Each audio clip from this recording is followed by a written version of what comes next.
Hi, everyone. Welcome to the Be Her Village podcast. My name is Caitlin Lagreus, and I'm the founder of Be Her Village. Be Her Village is an online gift registry for what moms really need: support, not stuff. We're talking to providers and people who care for moms in their pregnancy, their birth, their postpartum. We're talking to real moms and hearing their stories and really just getting into all the good stuff that comes along with new parenthood. So check us out, tune in, and let us know what you think. Hello and happy Sunday. Thanks so much for tuning in this week on the Be Her Village podcast. I'm Janelle, and on this week's episode, Caitlin is talking to Dr. Shilpa Londhe and Dr. Jess Holzer. They are the founders of Maternal Spotlight, which is a nonprofit organization dedicated to research in the maternal field and giving grants to small organizations to provide tools that directly impact the people within those communities and groups and service centers. So in this episode, they talk about why they got into their research and why what they're doing is so important, and how Be Her Village and Maternal Spotlight really comes together in a place where we're acknowledging that we need these kind of supports. You know, everybody knows that moms need to be supported. And Jess and Shilpa are out there finding the research that backs this kind of stuff up, and also finding the research that shows that the results prove to be better when mothers are supported. Maternal Spotlight is currently looking for motherhood stories, whether that's a story that you write or record or a podcast or any way that you would like to tell your story. And it's not just a story of being pregnant and then coming home with a baby. This can be any sort of maternal story, such as fertility, loss, postpartum, pregnancy, caring for kids, caring for your family in a pandemic, caring for maybe elderly parents or relatives. The whole maternal experience is what Jess and Shilpa are in search of, and these are the stories that they want to hear, and these are the stories that they want to share. So if anybody that is listening wants to share their story, they would be more than happy to provide a place for you to share your story. I'll put a link in the show notes. So again, this is another episode where we aren't really focused on the babies. We're focused on the mamas and those who are going through this maternal motherhood experience. If you feel so inclined, share with a friend. If you know somebody who would like to share their story, share the link with them. Maternal Spotlight is also on Instagram, and they're trying to grow their following as well. So go give them a follow so we can support them in their research to get more tools and access to care for mothers on whatever part of their journey they're on.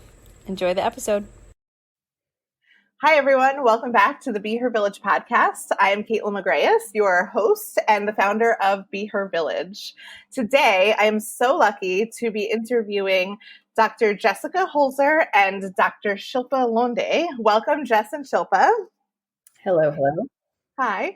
Jess and Shilpa are longtime friends, both mothers, and they are maternal health researchers. And they have co-founded a nonprofit called Maternal Spotlight, which is actually going to be partnering with Be Her Village in some really exciting ways. So I invited Jess and Shilpa to come and talk to me about the work that they're doing, and so we can share with all of you the types of things that Be Her Village and Maternal Spotlight are collaborating on. So thank you guys so much both for being here today. And thanks for having us. Of course. Yeah. And I'm glad we got all the tech figured out. Yeah, for a while. If Shilpa turns into a robot at some point, everything's okay. We'll just have to restart her, and then it's fine. So where do we begin? Maybe Shilpa, since the relationship between us obviously started a couple of years ago, and maybe you can talk a little bit about how Maternal Spotlight came to be. Yeah, absolutely. You and I got to know each other in a very different capacity. I was having my second kid, and gave you a call and said, this is happening. And you were my doula that day. And that worked out well. You saw a whole lot of me, and we spent a lot of time together. And I'll never forget your hands on my back as my daughter tried to, punch me in the coccyx a few times. It was good. But yeah, that's how we, began. And then I think, over time, throughout my second pregnancy and also afterwards, Jess and I had been maternal health researchers this whole time. And so then after I got to a point where I was thinking things through, kind of, deciding what to do. And then Jess was also in a similar situation where she had become a mom and was thinking about how her research life kind of intersected with her maternal life. We started to can think about what we could do in a non-academic space, so that we could connect the research to women and families and communities that are kind of inundated with a lot of info at times. And I think it's easy for us to say there isn't enough information, but in reality, there's too much information. And it's kind of hard to parse out what is accurate, what's necessary, what helps us make what actually useful for us in making choices to have children, to start a family. What does that look like? What are your healthcare choices? And so I think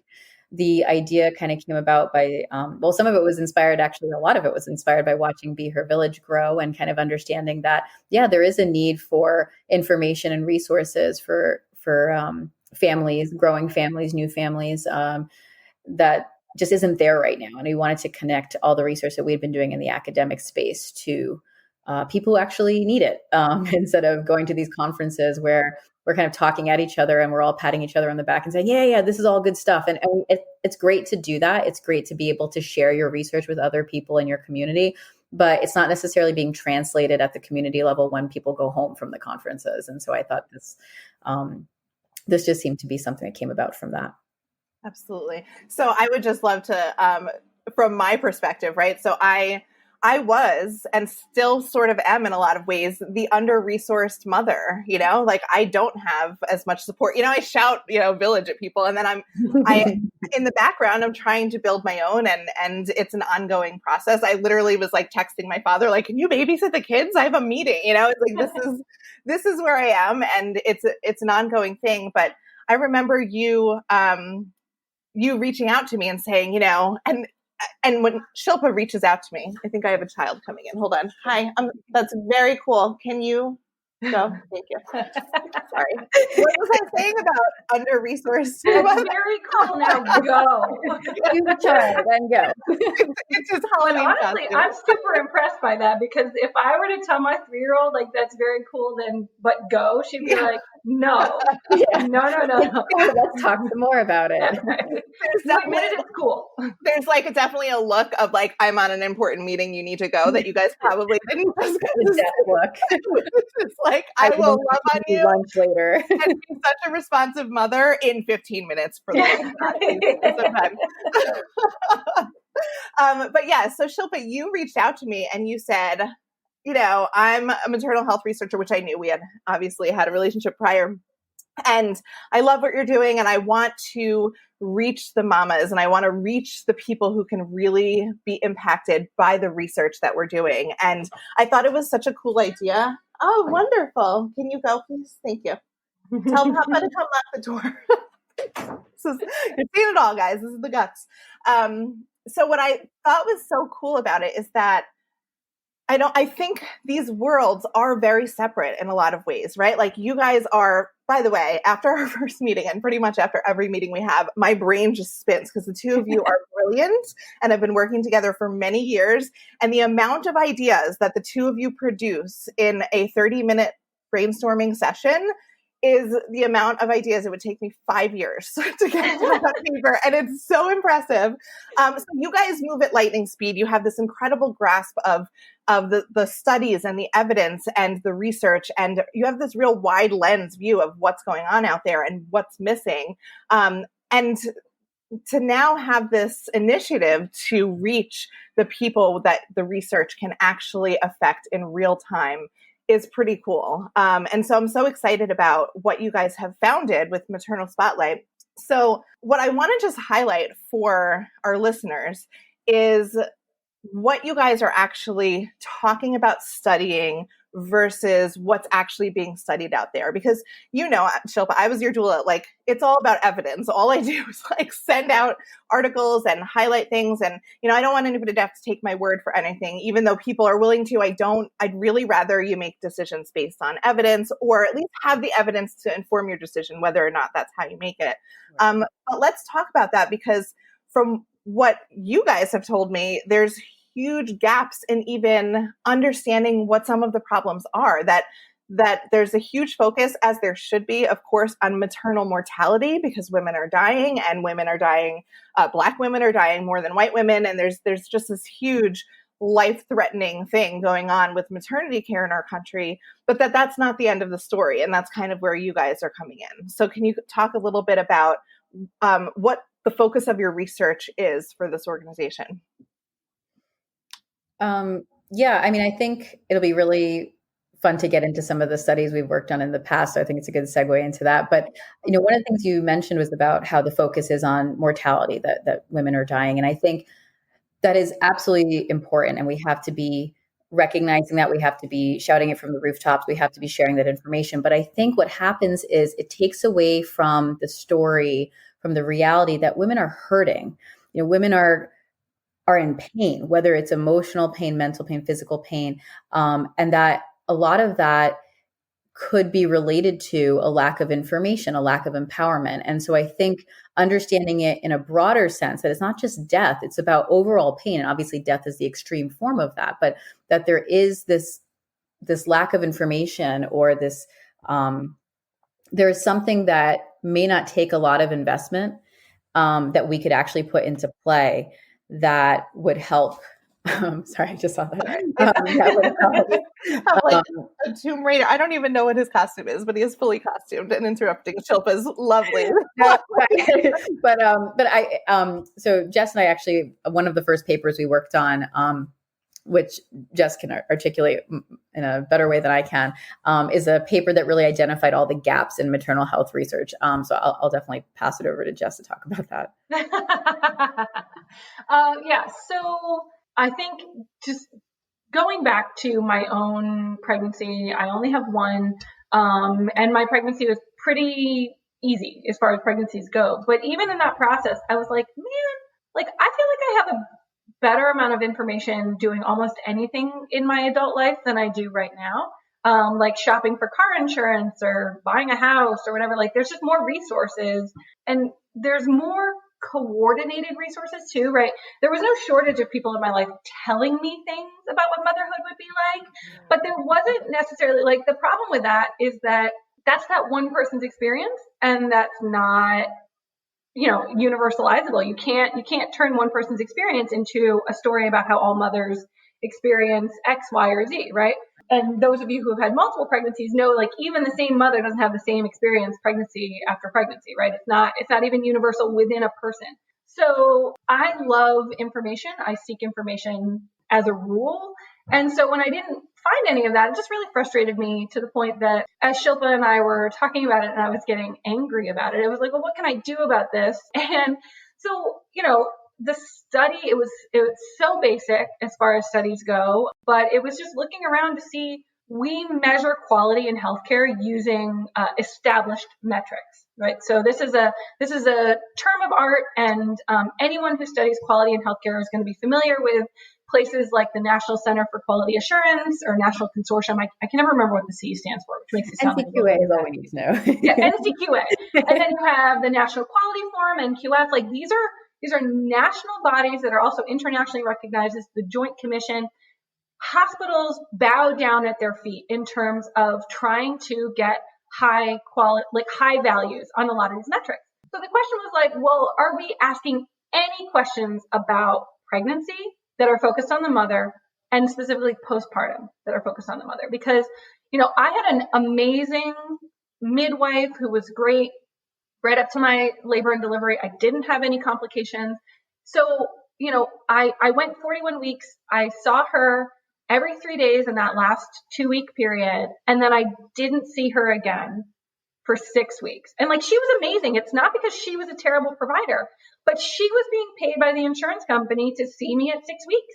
And everything that happened between those two was like, well, I'm not actually bleeding. I'm not dying, right? I'm not dying, but I am struggling. And I don't know if this is a level of struggle that rises to the level of calling her up and bothering her, right? And so what I was curious about is like, providers their behavior is structured by places. It's structured by insurance that they get paid for, but it's also structured by these quality metrics. So that's why Shilpa and I were like, okay, well, let's see what quality metrics are out there in that postpartum period. And it's basically none. The only one that there is did you see a provider at that postpartum visit between, it's 4 to 6 weeks or 4 to 8 weeks, depending on sort of who's asking. So that's it. And that's exactly what my experience was. And so my experience of everything I was lacking in that, it ended up being 5 weeks from the point that I delivered to the point that I saw Melanie again. That 5-week period was a period in which I decided whether or not to stick with breastfeeding.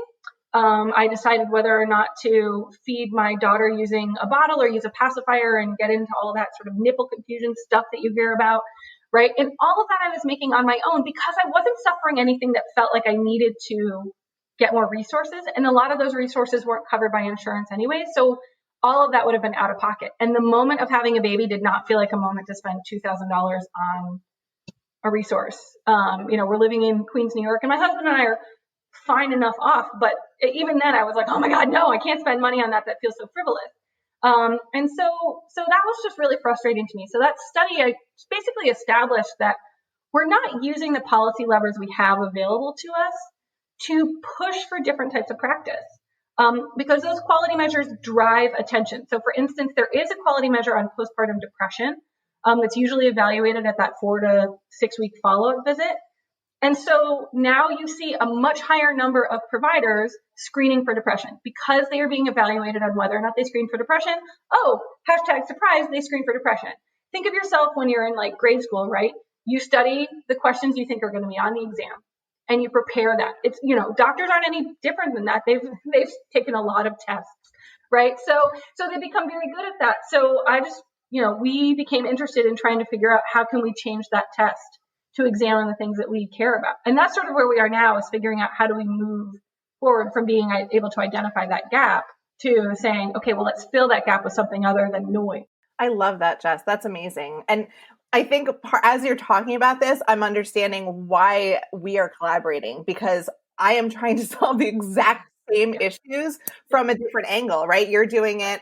I think all of us, it's a little bit like Michelle Obama-ish. Like, it's what it is. Like, we're not even at the point of like trying to convince people that mothers are being failed, because it's such an accepted, known fact at this point that our country is not on the micro or the macro supporting mothers in any discernible or actual way. So you guys, the research that you're doing and the nonprofit that you founded is trying to, make sweeping changes and make real tools for healthcare and government and so on, huge organizations to make this change. Whereas I'm saying, let's get the funds in the hands of the women so they can access this care. And it's almost like, let me do that while you guys do the big stuff. And then one glorious day, every single woman in America will be completely supported before, during, and after birth. But your experience and what you described is exactly what my experience was, and so much worse. I don't know, the way you described it sounds like, okay, but it was like you're in it's not just that you're alone and you're not having a doctor, like you're in the trenches. Every time I talk about Be Her Village, I talk about when I had a 5-day-old baby and I was trying to figure out how to get to the pediatrician's office, which doesn't sound that hard, but I was 5 days post C-section. No, that's really hard. I didn't know how to take a shower. Like, I literally did not know how to take a shower with a baby. And my husband was in grad school and working full time. He was out of the picture. I didn't have support. And my mother walked into my apartment. I lived in Astoria at the time, and I was naked, sitting in my nursery, nursing my baby. And I was crying because I didn't know how to do any of this. And there was nobody to teach me. And there was no support built in. I was sitting in my perfect nursery, right? That everybody had at my baby shower, giving me all the things. And then I was completely alone and unsupported and trying to breastfeed and trying to get care for my baby. And at one point trying to get care for myself. And And I was just completely left short. And I also just want to jump in about that 6-week visit. Like, it's literally 5 minutes, and they're like, and that's part of what you guys are working on, right? It's like a vaginal exam. Okay, you're good. You can have sex, you can exercise, you can just live your life completely normally. And I remember being like, I don't, none of this feels normal. What do you mean? Right. What is normal now? What is that? But, I wanted to jump in though about that postpartum visit. Like, let's just pretend for a second that we don't need any other support, that the healthcare system and the quality foundations that we have in place are completely right, that we should only be checking if somebody goes to this appointment at 6 weeks. Let's just pretend that that's the only thing that we actually need and that we should be looking for as a quality measurement. Well, one of the follow-up studies we did was we looked at, well, how often are women actually going to this appointment, right? So let's just pretend like we're just taking the low-hanging fruit approach. Like, we're not looking for, I think it's fantastic that you think we're doing all these big changes, and we hope to do that at some point. But just pretend that we have to start, we all have to start somewhere. And so if we just say, okay, like working with the system we have, and we just say, this is the part that matters to insurance companies, this is the part we're all kind of used to thinking about, this is what's been ingrained in our relationship as people with the healthcare system that we live with, that we should have this postpartum follow-up visit. Okay. Well, it turns out when we examine national survey data that only, maybe about half of women are attending this postpartum visit in a timely manner. So if that's the test, if we're saying that's what we need to focus on, we're not even getting that right. So if you're taking like the low-hanging fruit approach, we could certainly look at mechanisms, as Jess was saying, that there are plenty of policy levers in place that we could modify, where we can say, okay, these already exist as regulations, or how we're designing payment structures.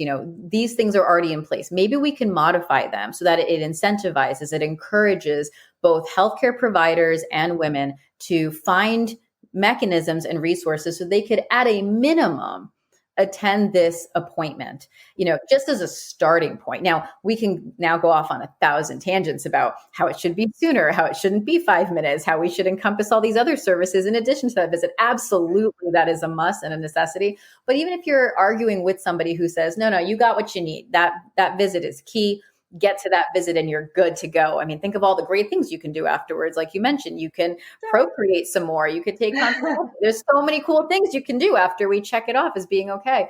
But just as a basic metric, we can't even do that, right? So I think, it's interesting because we do want to make bigger changes, but we have to start with even just that. And I think that, in combination with what, Be Her Village is focused on, it's that combination of the social supports and the medical supports. That's what's really going to, push us towards a space where the postpartum period isn't just something you talk about when you are 5 days into it and crying naked in your nursery, but instead maybe 5 months before you deliver, you have this conversation about, well, what is the postpartum year going to look like? Not just what your birth is going to look like. What is the postpartum year going to look like? And it opens the door to just a bigger conversation about what happens from your first appointment all the way down to 2 years later when you need to go for a well woman exam.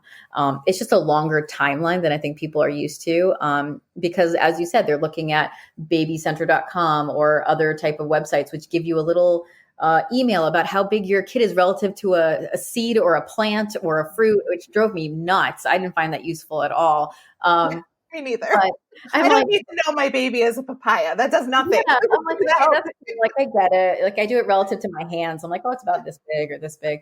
But and I'm making light of it. It's obviously it's cute to be informed about these things, and it makes you happy, and it's your way of connecting with your baby, I guess, when you can't really see your baby, and that part is good. But you don't get those same things about what's happening inside of you. Like, this may be happening. And I would love to have seen like an email that's like, your baby is a cantaloupe. And by the way, this may hurt over here. Your pubic symphysis may be hurting like a whole bunch right now. Yeah. There's some things you could do while you're hanging on to that cantaloupe, Or like, this is what your doctor or midwife is going to discuss with you at your next visit. Here's some articles to prepare for that conversation. Those are the emails I want to be sending out. Exactly. Sure. Or also, like, if they don't discuss this with you, you should initiate this conversation. Yes. Right. So, I think one of the things that I always want to be careful about, especially in this, is like, placing all the onus of responsibility on like a good pregnancy on the woman, right? So, and that's one reason why the metrics was so interesting. It's not just about what individual women are or aren't doing, right? It's not about an absence of will to be educated. It's not about an absence of interest in the life of their baby or the health of their pregnancy or whatever. It's literally that they don't have the support necessary to do that, right? Like, we don't expect most other people to be doctors for themselves. Like, we don't expect them to be able to figure out. I mean, maybe we do expect more people to do it. I don't ever want to point to a disease, because there's probably somebody who's like, well, I kind of feel like I'm left to my own devices. And that's true. Like, in a lot of ways, the medical system does a poor job by all patients. Yeah. But I think because we carry babies, and babies are seen as vulnerable and precious and worth saving, it's sort of like, okay, get out of the way. We're going to talk about the baby. And so you learn about papayas, and you learn about cantaloupes, and you learn about the size, and you learn about, lung development and brain development, and why you shouldn't be having certain things at certain times in your pregnancy because it affects those things. But you just don't learn about you, right? And it's not just the job of the woman to educate herself either, right? It's also the job of society to have resources at hand to provide those. So, like, one of the things I love about Be Her Village is the sense of like everybody chipping in, right? And it's a microcosm of what it would be nice to have as a society on the whole, which is that we all have a responsibility to make sure that children grow up healthy, right? That responsibility does not fall to the parents of the child exclusively, right? Like, they only have so much control over that. And so we all have a responsibility. So I mean, I'm a very big systems thinker, as you're kind of probably telling from this conversation. But I want doctors and I would love a paradigm shift of realizing the dyad that you're creating when you have a pregnant mother and baby. And then even outside of that 2-person dyad, you have a lot of very strongly affected people, right? You've described your mom, your dad, your partner, all people who are going to suffer if you suffer, right? All people who are going to also, like, it's that concentric circles, right? So you drop a stone in the pond, and then the circles sort of move out, right? And you have the largest wave right there after you drop the stone, but you still have waves going out further and further and further. Everybody, like, it's got an echo to it. So it's just really important to me that we keep that in mind. We don't just think of like individual patient responsibility. Individual women have to, like, they should be coming and getting their resources here and not here. It's not just on the individual woman to do the work. It's really on all of us to do that work and create safe space. So even if the woman didn't, she'd be safe. Yes, absolutely. I love that, Jess. Go ahead, Shilpa. I see. Oh, no, I was just going to jump in because I just realized when you were talking about that, just it reminded me that in the absence of that paradigm shift, it's kind of interesting, as somebody who's just joined Instagram over the last few years, it's interesting to see what has kind of come out of that absence, like what has been created to fill that void. And I think what it is that there is a recognition, maybe not by society as a whole, which is what we're trying to go for, but among women who are now recognizing that there is a struggle. Let's support each other in the struggle. Now, this has been heightened since COVID began, since we're all talking about various themes about homeschooling and working from home and, all the different things that come with being at home with COVID. But even before COVID began, there were several accounts and groups and followers that were all talking about this. Hey, listen, we're all struggling together. We all have these concerns and these issues. And of course, there are other media outlets that have jumped on this wagon as well. So, you have Parenting, Parents Magazine and Parenting from New York Times and things like that. So I think it's been interesting over the last several years as we've been researching, the data and the lack of data and the existing data and understanding how the healthcare system views maternal health and understands it and operationalizes it.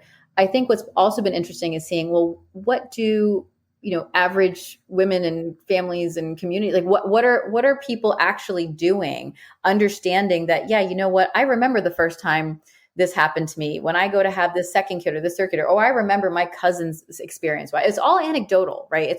But it is support in a way. But of course, as Jess was saying earlier, like finding out about you in these emails, obviously that's missing, but you do hear about it. You always get the random aunt or uncle or neighbor or mother-in-law or whoever that's giving you information. But I think seeing these, it depending on how you curate your social media feeds, like you can certainly create something where you are seeing the support.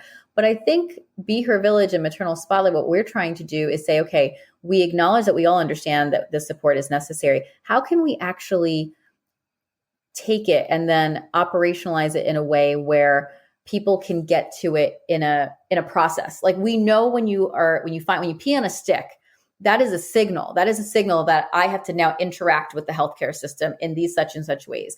That even if you don't know a lot about pregnancy, you at least know it's about 8 or 9 months, and I'm going to go see a provider, and I'm going to see them a little more often as I get closer to the end. And there'll be a baby, and we go home, and I got all this stuff.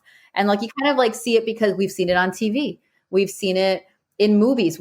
Growing up in the 80s, there was no shortage of sitcoms where women were, doing their screaming and cursing, and it was so funny, and the man's hand was going to be broken because he was squeezing so hard. And it was like this classic scene that you see over and over again. So all of our ideas about pregnancy and delivery come from the media.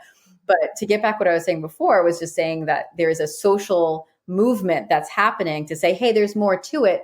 But it's not necessarily being connected to organizations and systems change. And I think that's one of the goals for our partnership, is saying, let's definitely draw attention to the fact that you do need a support system in play. Here are some examples. Like, if we go to the registry right now and say, oh, I didn't realize physical therapy was useful. I can imagine, somebody kind of saying that if they were being kind of pushed towards this registry, as opposed to like your typical other type of registry.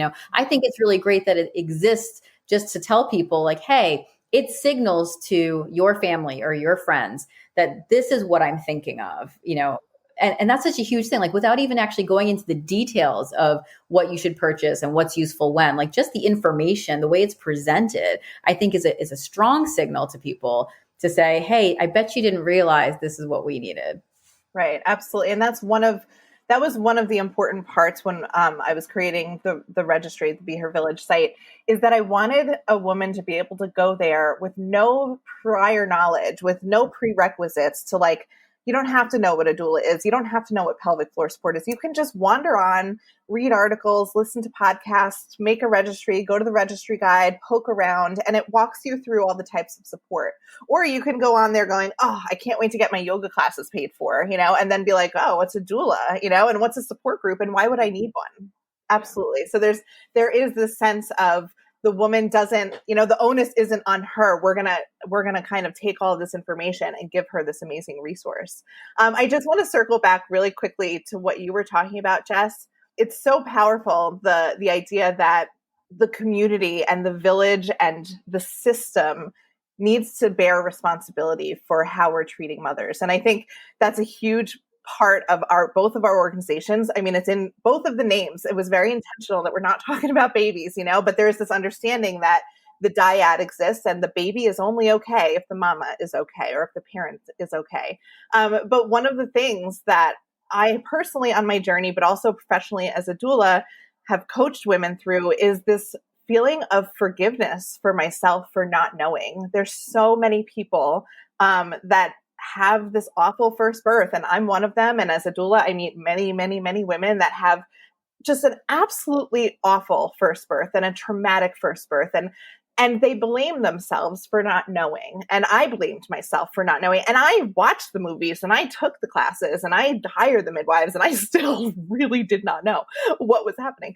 But there's this sense, especially in our American and certainly New York, like individualism, like I should have known, I should have done better. And like, I'm partially responsible for the things that happened to me. And while that's true, and like, that's a whole other conversation of personal responsibility versus, system. But I tell the women that come to me and have those sentiments, you are allowed to walk into a doctor's office and expect high quality medical care. You are allowed to be a pregnant person and to be safe in that hospital without doing years of research and without knowing how to advocate for yourself.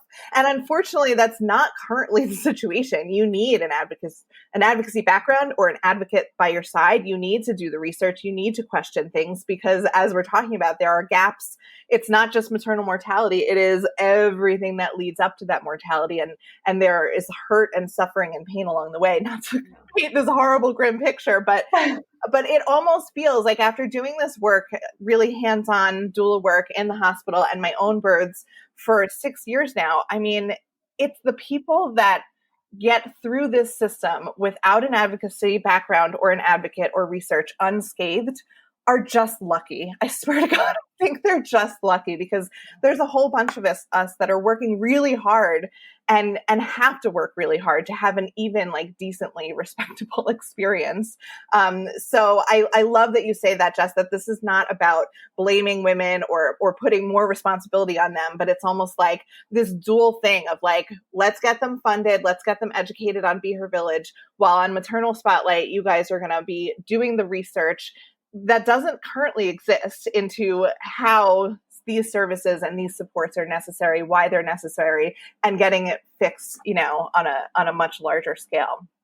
So it's pretty incredible, the work that you guys are planning. And I don't know if you want to speak a little bit about the partnerships that you've established and the types of things that you guys are doing locally on Long Island in the near future. Sure. We've been working with Lida and the Nesting Place as their two organizations here in Long Island. And we've just kind of started these partnerships because we're trying to explore how different communities create these models in their areas, which look at, low cost interventions where you can do, have a meeting every couple of days or, once a week after you've had a baby. And that it's not necessarily a session where you're coming to kind of talk about all of your struggles. That's obviously part of it. I think it's when you first say, okay, this is a support group, it's meeting every week, that it has this connotation that you're coming to kind of just talk about life and experiences with your baby. And it kind of resembles what we see on the Instagram feeds about kind of commiserating in your experiences. And that's a huge part. But I think what's really interesting about this model, all of these models, is that it's incorporating direct connectivity with the healthcare system. So having somebody speak about having an expert on mental health come in, or having an expert on physical therapy come in and talk to a small, intimate group about issues you may be having, or, which may speak to you on multiple levels. It could be something you're already feeling, so then you identify with it and you want to talk more. It could be something that a couple weeks later you recognize, maybe after the support group has ended, and you say, okay, wait a minute, I know what this is. This isn't one of those I have to live with it situations, or this is just part and parcel of having a kid. It's something that somebody has said to me, hey, listen, if this happens, figure out how to get to this medical appointment and go check it out, or whatever it is. Or and actually, it'll be more than that. It'll be, here are some people we know that we recommend. So it wouldn't just be like, oh, go find somebody. It'll be, hey, this person's come in and they've indicated that they're available and they're in our local area, and that you can bring your kid to the appointment, and so on and so forth. So, these are just different models, but I think it's really interesting to be able to come in as, a research organization and say, okay, well, how can we evaluate how women are doing at the start of the program? How are they doing at the end of the program? What were their concerns? Were they addressed? Was there something that could be done differently or better? Was it cost effective? All the different questions that we ask in healthcare research, and to be able to put it out there and say, hey, listen, maybe health insurance, maybe the payment mechanisms we have in play right now aren't really capturing these types of resources, but they could, and at very little cost and with huge benefits, whether it's, as Jess was saying before, in that period of time where you're deciding whether or not to breastfeed, or how you're feeding your child, or whatever it is, big decisions are made during this time. Maybe if we were to spend the little, the incremental amount that we need to spend to connect women to these support groups, that maybe that helps to make those big choices, which has huge long-term downstream effects on that diet, on that relationship, on educational outcomes, developmental outcomes. There's a big picture here. And I think when it comes to maternal health and understanding, how should we improve it, it's easy to create interventions and awareness around the baby. But I think these models that these organizations that are creating these models that we're trying to partner with, they're really focused on the mom's well-being. And so that's really what we're looking to kind of explore and to disseminate, really, because I think there's not a lot of attention being given to these types of models. So if there's a way for us to disseminate that information, even within our own academic circles, and say, hey, listen, this exists, we should be exploring it. Is there a way to, is it scalable? Can we make it so that we're implementing this across a health plan, and I know Jess and I have spoken about her experiences with her health plan, having a support system in play kind of like this as well. So that's kind of one of the things we're working on. It's very exciting. That's part of why I founded Be Her Village, is because there are so many wonderful supports and local businesses and local organizations that are serving women and serving mothers, but they're all out of pocket.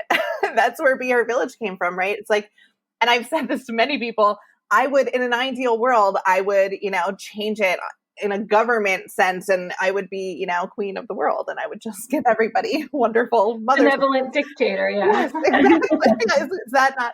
I felt like maybe it was a little easier to just start a website, but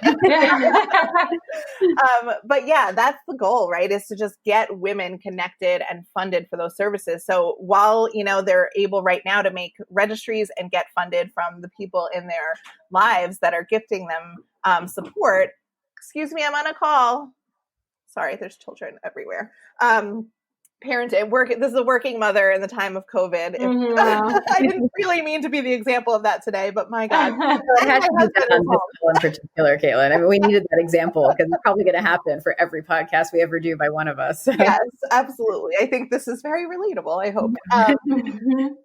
Yes. So, but in the meantime, to be able to do research of these organizations that are doing the work and either help them improve, right, by using the data to see what's working, it's not, but then the bigger picture is using that data to say, this is working and this is what should be funded, and to help women get this care. And that's the way, right? That's how we talk about wanting to change the motherhood experience and make motherhood better and change maternal outcomes. And this is how you do it, right? You have to study it first. You have to identify the problem, which I think has been identified, but now we have to identify the solution. And it sounds like that's what you guys are doing in a really local sense, and something that can be super impactful for literally the women on Long Island and the women in New York, is showing, the data behind the programs that are available to them.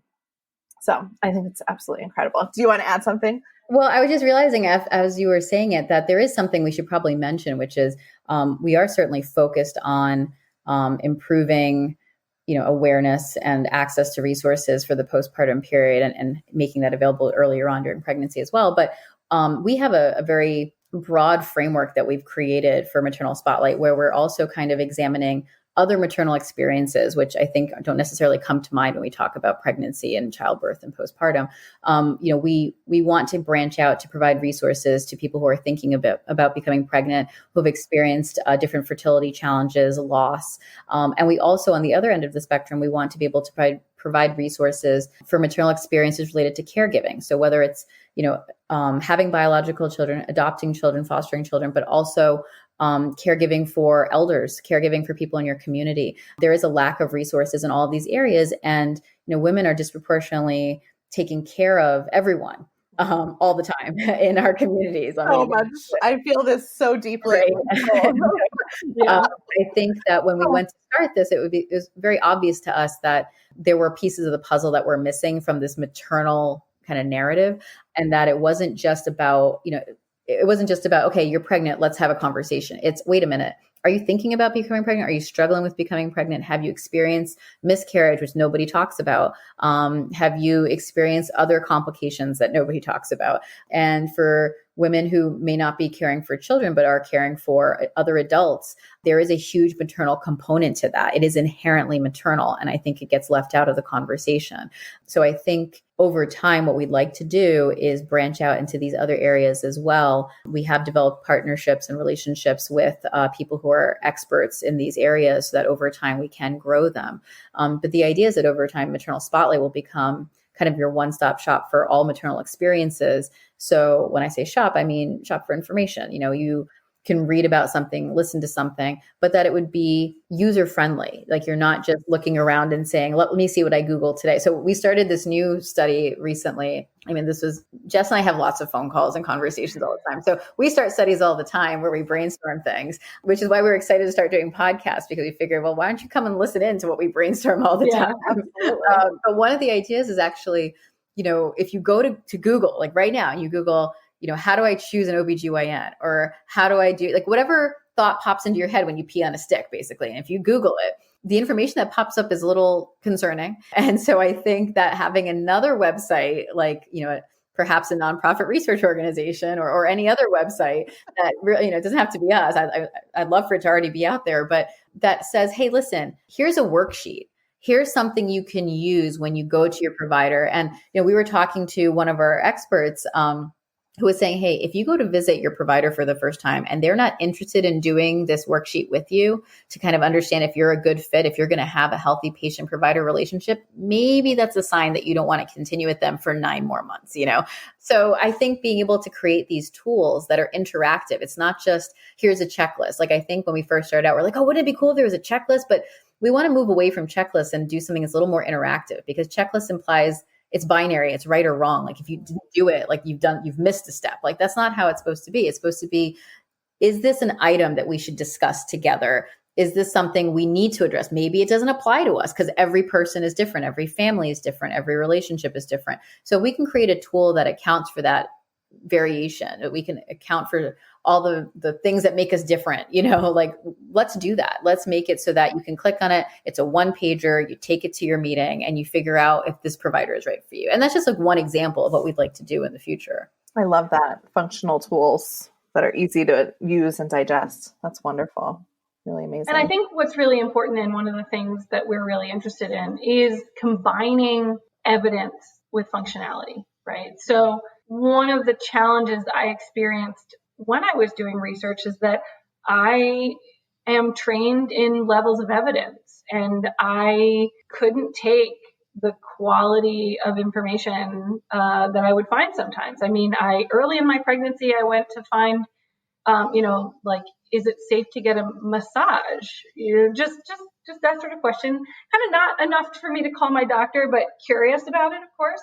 And, because there were all sorts of restrictions in that first trimester. And I found relatively high on the Google search, I'm not digging 30 links in. So this is in the first 5, right? Basically a Reddit for moms, for lack of a better word, just sort of like a page, just a listserv or whatever. And people saying like massage hits trigger points that cause miscarriage and these sorts of things. And just information like, Caitlin, I see your eyes going big. Yeah.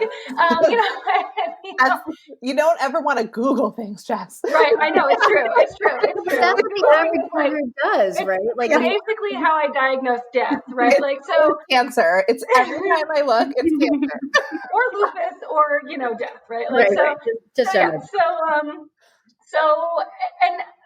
But even though I, eventually got my massage, don't worry about me. I got my NOS work done, but just seeing that and knowing that that's the first thing that came up, or that's among the first things that came up, right? Like that's what the Google search optimization pulled out for answering that question. There was literally, the CDC didn't comment on it. Like every mother counts didn't have, like, there was nothing. There was nothing out there. The World Health Organization didn't weigh in on it. Like none of the places that I, as a researcher, might originally start as sort of a public-facing resource, they didn't rank up there. And maybe they have the information like buried on their website and they have it poorly keyworded or whatever. Like I'm not saying that not clicking around at that point, Yeah, but seriously, why is that the authoritative source? Right? Like, okay, you can tell me just don't Google it, but good luck with that, right? Good luck finding somebody who has access to a smartphone and has a concern and telling them don't Google it. Yeah. They're going to Google it. So we may as well provide the resources, make it accessible, make it evidence-based, right? Because this lady, it was undoubtedly a lady, somewhere, like she was clearly very convinced about this. In her best estimate, that was the truth. And it's not true, right? And I couldn't trust the massage place because they're sort of economically interested in me getting a massage. So I wasn't going to entirely trust them, but it didn't feel like something I should call my doctor about, like, hey, can I get a massage? It felt like we just never talked about it. We talked about no soft cheese, eat sushi carefully and those sorts of things, but we didn't talk about, you can get massage, but avoid this type of thing, or don't lie in this position, right? So that just strikes me as a real failure of society at large, that the best we can do is people helping each other. And people helping each other is really valuable, but the problem is that it can also recapitulate wrong information, right? People helping each other is why we have people telling each other, oh, definitely don't vaccinate your kids because I heard from my friend over here, whatever. And as a public health professional, I'm like, right? Like, so I just, it comes from people helping people, but there's a limit to what people helping people can actually achieve if the information that started it is bad. And that's what I want to address is like, I want us to have quality information so that everyone who wants to help has the capacity to help in a way that's actually helpful. That's amazing. I absolutely love the vision that you guys have. And thank you so much for laying it out for us. And I really just want to do this again and just have you guys have your weekly call, but recorded. So I just want to, before we sign off, just let our listeners know that for every single gift that is bought on Be Her Village, there will be a donation made to Maternal Spotlight to fund the efforts of Jess and Shilpa and their team and get the research done and do all of the wonderful things that you guys are talking about. Plus, later on, there will also be a direct giving function of Maternal Spotlight to actually directly help new moms. So, or mothers in all forms. So thank you guys so much. It's always a pleasure to get to see you and learn about your work and talk to you. So I'm so happy to be able to share you with the Be Her Village community. And we'll talk to you next time. Thank you guys so much. Thank you for having me. Thanks again for tuning in to the Be Her Village podcast. This episode was recorded a few months ago, so I just wanted to give a little update as far as some of the information that they were talking about in this episode. They mentioned a few partnerships that they were working on local to Long Island. They did provide a grant to the Nesting Place 4th Trimester Support Circle to fund scholarships for BIPOC women. And they were the first recipient, so they got some hands-on tools to use. The partnership is around creating a postpartum checklist tool with the Nesting Place and Karma Tutor, who runs that support circle. And they're also implementing a research study to understand the impact of that support circle, given that it includes a screening for depression and postpartum stress in week 2 of the program. So it's just really great because they're micro grants, so they're funding specific organizations with a specific target of people, and Maternal Spotlight is able to directly see the impact that these kinds of grants are having, which is so awesome. And I don't know if I mentioned this in the intro, but you might see a bit about Maternal Spotlight on the Be Her Village website, because every purchase that's made, a small % of that is donated to Maternal Spotlight and their cause. And again, if you have stories that you are interested in sharing, check out the link in the show notes so that you can be heard and help other moms and other families and other people in your situation feel heard and validated. And last but not least, our Detroit Motherhood Expo is set to happen Sunday, October 24th in Detroit at Shed 5. Tickets are on sale now for moms and families, as well as there's still a little bit of table space if you are a motherhood business provider and you want to have a table for moms to come visit you, whether you're a lactation consultant or a doula, a massage therapist, a yoga instructor, pelvic floor PT, all that good stuff. We have